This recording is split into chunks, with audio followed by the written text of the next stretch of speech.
So siguro, Senator Tulfo, mas maganda kung nandito sila eh. So I will cut short my questions concerning this. Yun nga siguro next time, There Mr. is Mr. also Chair. a provision for the grant of scholarships. Sino pong gusto magsalita? Yes, sir, I'm the regional director of the NCIP for the Region 3, sir. So what are you going to say? Yeah, actually, insofar Before I as to recognize you, what are you going to say? regarding the compliance insofar as to the MUA, sir. This is something to do with balog-balog? Yes, sir. I am the regional director with the concern of the IPs, po, Your Honor. So you have something to say. Go ahead. Not more than 3 minutes. Yes, sir. Actually, as per discussed regarding on the so far as to the resettlement site, there was an issue indeed. First, insofar as to the regarding on the Maamot, actually, the area was not sufficient. The problem there was actually some of the residents of the Maamot were not relocated. Hence, napakalayo po yung pupuntahan nilang school. Kung narilocate sana po sila lahat, hindi nila kailangan po yung sasakyan na pupunta po ng eskwelahan. Kaso po, hindi nga po natuloy. Sa ngayon, karamihan po yung sinasabi, wala po yung budget. Dito naman po sa part po ng Sahuntal sa Santa Juliana, actually, we have an issue. There was no relocation conducted because the area identified was within the Department of the Defense. Sa Micro Valley po, sir, there was an opposition. So now, actually, we are working for the another relocation site. So what you're for the saying IPs. is that the tribal groups are correct. They were Yes, Your Honor. transferred to a relocation not suitable to their needs as well as educational needs of their children. There is indeed the truth to So- their agreement, sir. So doon ka sa mga tribo. Yung Crow Valley, di ba, ano yon? Doon Sa- nag-exercise ang balikatan? Yes po, sir. Oh, paano doon magre-relocation? Tatamaan ng live ammunition yun pag Actually, nag-firing. Mr. Chair, kasi yung area, actually malayo po naman, pero napakaluwang po kasi yung covered po ng DND. Ito nabanggit kanina, dalawang site. Maamot, ano yung isa? Pula. Yun sir po yung sa Kapas, ang gusto po ng Hindi, ano ng pong pangalan? Santa Juliana. Santa Juliana po sir. Santa Juliana, yung ba sinasabi mo? Yes po, sir. Actually, dalawa po kasi yung area. The one in the Maamot is in the San Jose, and the other po in the Santa Juliana is Isimplify in natin. Capas. Yes, sir. Isimplify natin. Tumupad ba ang NIA sa Memorandum of Agreement?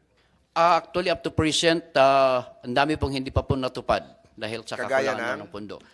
First, yung resettlement site. Second po, ito po yung sinasabi na agroforestry, which wala pong natupad din. Third is ito po yung actually regarding po dito sa burial site, kasi natabunan actually for the last hearing na sinasabi na dapat i-clearing po nila. Dito naman po dito sa sa kanilang vehicle assistance, kasi nakalagay po naman po doon vehicle assistance indeed for the kwan po yon para sa peace in order, pero wala naman po hanggang ngayon po yon. Hindi nabigay. Hindi po, actually binawi po nila po, sir. Teka na. Binigay, binawi. Yes po, sir. O hindi binigay? Binigay at saka binawi po, sir. Binawi. So wala na. Binawi na eh. Yes, sir. Ayun. Pinatututuhanan mo yan. You're under oath. Yes po, sir. Okay. Jerome Bisaya. Wala na binigay. Uno po sir sa relocation site, doon po yung sa Santa Lucia, it was the choice ng mga katutubo na gusto nila sa Crow Valley. So, sige, tulungan namin kayo. We made the letter, coordinated with the DND, pero sumagot yung DND na hindi pwede yan dahil nga military training area yan. So, we are up to now, we are looking for a relocation dun sa Santa Juliana. Now, So in effect, General, hindi pa natutupad ito laman ng MOA. Wala Sam, pa. sir, Sam. Kasi naghahanap pa ng site. Attorney, naghahanap pa ng site. Hindi nga naman pwede sa Crow Valley kasi doon nagte-training. Barilan doon eh. Nag-howitzer pa doon. So, ano yung sinasabi mo na Crow Valley ang dapat lipatan? Actually, ito po yung napili po nila, sir. Medyo naman po malayo doon sa ginagawang exercise, but it's still part of the proclamation for the DND regarding po doon sa military reservation.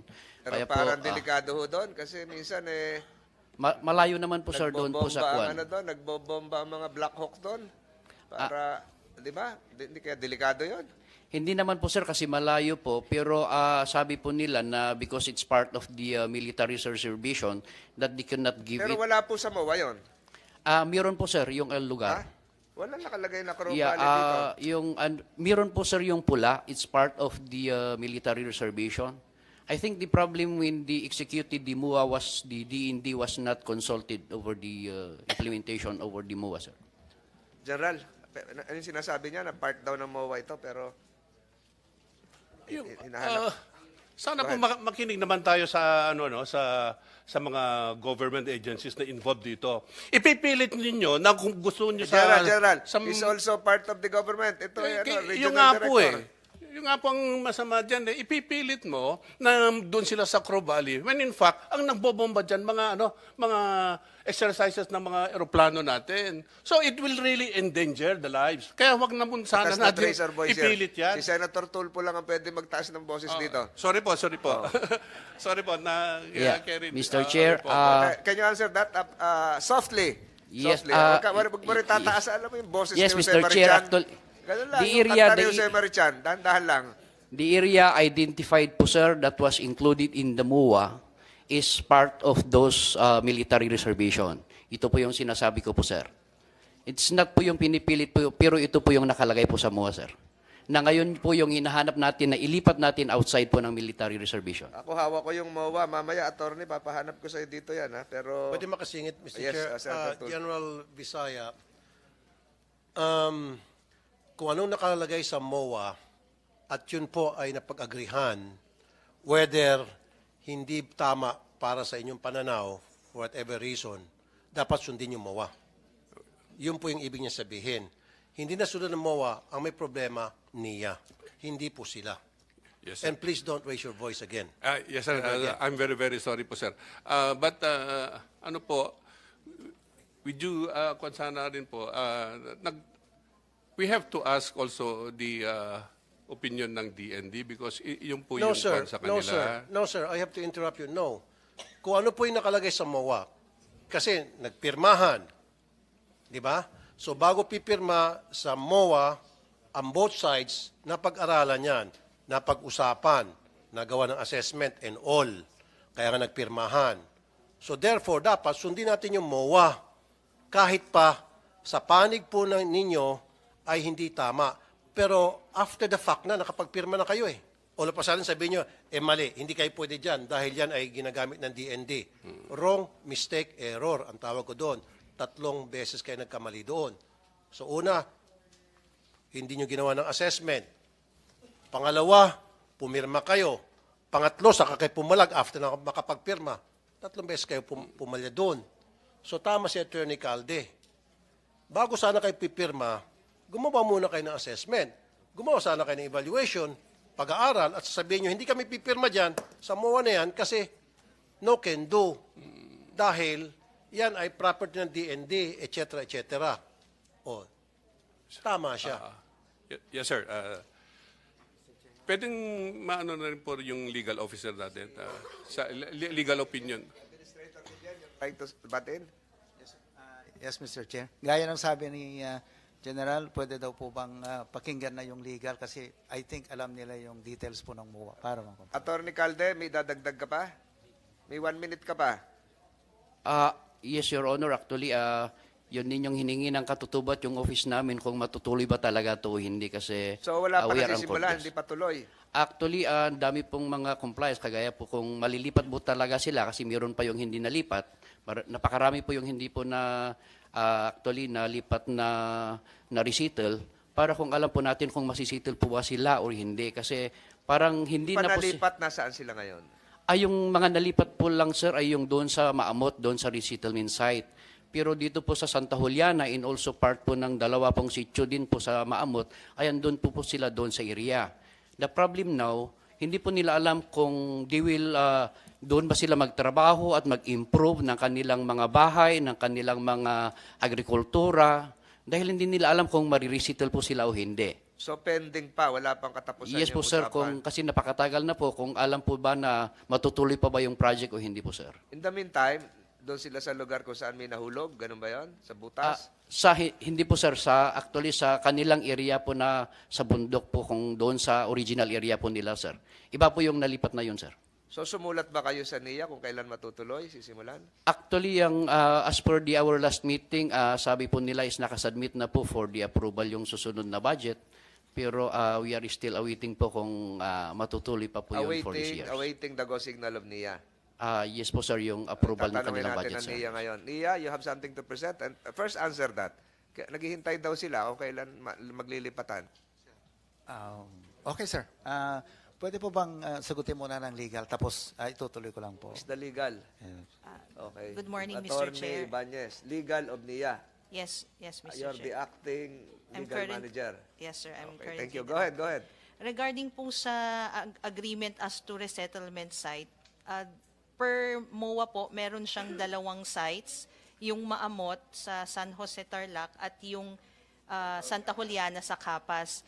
Per our discussion with the personnel in charge, yung mga engineer in charge po sa relocation sa Capas, the problem with the IPs, they do not want to relocate sa Capas po.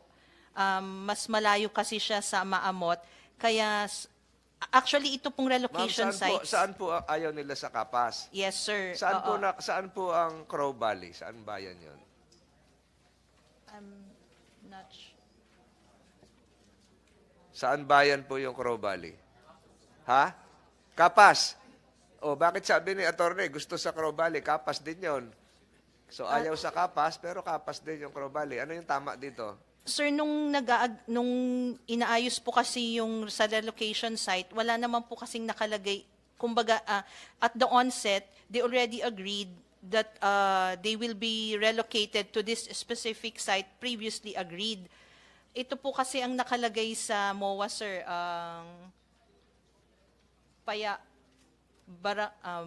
Bangat. Anong page? Can you give Senator Tulfo a copy of the MOA also? Ay, sorry. It's on page 6 po. Page 6, paragraph. Article 3, Article 3, sir. Ito nga, Maimot, San Jose, Tarlac, Santa Juliana, Capas, Tarlac. Ito ba yung naka-chart? Opo. May kopya ako. Yes, sir. Oh, so anong problema May dito? specific na area na po kasi ang identified nito, sir, nung sila po ay nagpa-plot nung lilipatan. Oo nga, Maamot Apa- at Santa Juliana. Opo, kaya lang kasi sabi nyo nga po, malaki kasi yung sa Santa Juliana. May specific na area po siya kung saan dapat i-relocate. Saan nakalagay dito yung specific area? Di, ayon po sa, anong pangalan nung... Wala nakalagay dito. Nakalagay lang dito Santa Juliana. Wala naman nakalagay na barangay ang Santa Juliana. So ano pa ba yung specific area? Sitio, Purok? Ano Yes, yun? sir. Saan? Sitio Toroso. Wala po dito sa page 6. Unless iba yung hinahawakan ko. Do we have the same copy?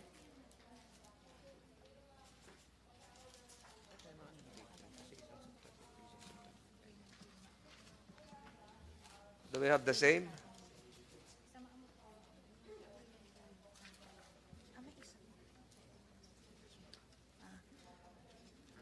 Attorney, pareho Ayun- tayo naka-reading glass. Yes, sir. Oh. Ayon, ito po kasing, so ito pong hawak natin ngayon, sir, itong pinapakita nating naka-flash, ito po ay specific agreement para sa relocation site sa Maamot, sir. Oo nga. Ayon po sa aming technical team, meron pa pong specific agreement para naman sa relocation site sa barangay, sa sitio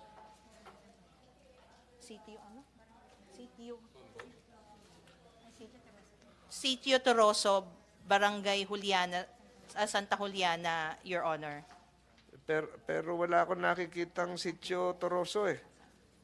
Ha? Unless meron kang ibang agreement na hawak-hawak dyan. Ang nakalagay lang dito ng mga sitio ay itong mga sumusunod. Sitio Pilyen, Bangan Pula, Payapa, Pantol, ng Barangay Santa Juliana. Wala akong nakikitang Toroso. Mr. Chair, I think that is a second MOA. Dalawa po yung Oo nga, MOA po sir. pero yung first MOA, ganun din. Lalong wala. Wala akong nakikitang Toroso. Sa page 6, isang MOA na Tagalog, isang MOA na Ingles. Pero kahit Tagalog o Ingles, pareho rin ang pangalan ng sitio. Attorney, do you still need more time? Yes, Your Honor, we'll confer. Kasi Produce. ayon po sa report kasi yung sa dokumento pong na-prepare at napag-usapan during the Hindi, pero ang pinag-uusapan, Onset. I don't want to offend you, but ang pinag-uusapan Okay. natin MOA. Is pare-parehong MOA yung hawak natin, pero wala yung Toroso na binabanggit mo dito. Can you ask your legal to prepare? Baka may third MOA. Meron None, Your ba? Honor. O, We'll wala. just look for that CTO where it Hanapin should niyo, be. hanapin niyo. I-flash natin mamaya. Bago Yes, matapos Mr. siguro Chair. itong hearing, nakita na natin yun kasi 25 pages lang ito eh. Senator Tulfo, you have other... dito nakita natin na may problema talaga tayo dun sa paglilipatan. Kahit kayo, Attorney Calde, hindi nyo na-encounter yung Toroso. Wala rin naman ako nakita rito. In fairness to Nia, wala rin naman ako nakita ang Crow Valley rito sa mawang hawak-hawak ko. Mr. Chair, meron po yung sitio Truso actually na doon sa Sikan MOA na lugar na paglilipatan. Anong page? Doon po sa Article 5, doon sa commitment and responsibilities of the developers. Article 5 is payment to parties. Anong page? I have the second MOA also, Your Honor. Anong page? Page 7 po. Page 7. Okay, sige. Pinahirapan niyo ako masyado rito. Page 7. Page 7. Wala po. Baka sir, iba Ang po nakalagay yung, lang dito, balog-balog, multipurpose project. Wala po. Page 7 of 27, wala. We'll provide you a copy po, sir. Yes. Baka iba yung pinag-uusapan natin tatlo. Naloko na tayo. Senator Tulfo, you have a follow-up question? Yes, Your Honor. Balik lang tayo saglit doon sa balog-balog. The balog-balog is supposed to produce 43.5 megawatts of electricity and store 560 million cubic meters of water. Yan ho ba ay nangyari ngayon? 43.5 megawatts. Mr. Chairman, yun po yung pagka natapos po yung high dam, yun po ang mga gamit to generate the 43 megawatts. Pag natapos, kailan po matatapos? Yes, sir. Yes, sir. Kailan po matatapos? Kasi po, ano po yun, na-terminate nga during my time. And then... Bakit po na-terminate, sir? General? Insofar as yung report po sa ng NIA, nagkaroon po ng slippage na more than 15. Ano po? Nagkaroon po ng slippage ng Define slippage po. yung delay po. Sir, ng Tapos nabagit mo kanina, meron mga kumukontra-kontra. Sino yung mga kumukontra-kontra? yung mga kwanong pala. po, sir, yung siyempre yung mga tao rin dahil ayaw Pwede natin makuha yung mga pangalan ng mga tao? Sina, Pwede natin makuha yung mga pangalan nila? yung mga nakatira rin po doon. So, And ibig then, sabihin, may problema sa right of way. talagang meron naging problema din po yan kaya Okay, nagkaroon kaya po nga ng naging delay, problema sir. yung right of way. Yes, sir. Pero na-solve Okay. din po natin, sir. Teka muna. Yes, sir. Di ba bago kayo mag-implement ng project, sinusolve nyo muna yung problema sa right of way? Naayos nyo muna yan? So, ibig sabihin, nagpa-implement kayo ng project na hindi nyo pa naayos yung right of way. Yes, sir. May mga kasing proseso. Sandali lang po, General. Yes, sir. Sabi mo kanina, pinabayaan lang kita magsalita. Sabi mo, maraming pumapalag-palag. Okay? Now, galing mismo sa inyo yun. Now, tinatanong ko sino mga pumapalag-palag. Bigyan mo sa akin mga pangalan. Yes. Sabi mo, problema sa right of way. Di ba, nandito kayong lahat taga niya, mga engineers and all. Kasama sa dapat na ginagawa nyo na bigyan ng solusyon o ayusin o tapusin ay yung problema sa right of way bago sa implementasyon ng isang proyekto. In this case, the project has been implemented without considering the right of way issue. Kaya nga sabi mo, maraming pumapalag. So bakit kayo nagpa-implement ng project na hindi nyo pa natatapos yung problema nyo sa right of way?